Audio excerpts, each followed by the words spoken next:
Today I'm going to show you how to turn off the background in Microsoft Edge in just a few seconds. This is a really simple fix if you want a cleaner, more minimal look on your Edge homepage, and it works great if you don't want the default wallpaper or background image showing behind your shortcuts and search bar. If this video helps, make sure to hit the like button and subscribe for more quick tech tutorials. Alright, let's get into it.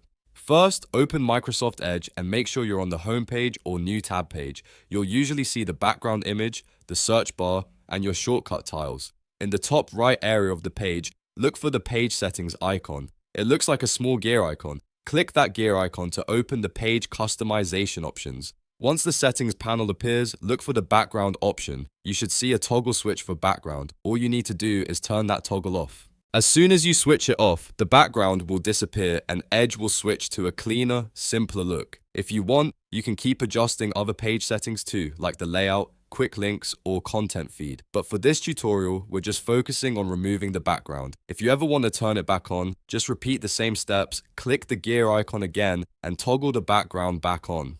That's all there is to it. You've now turned off the background in Microsoft Edge in a fast and easy way. If this video helped you out, don't forget to like, subscribe, and check out more tutorials on the channel for more quick fixes like this one.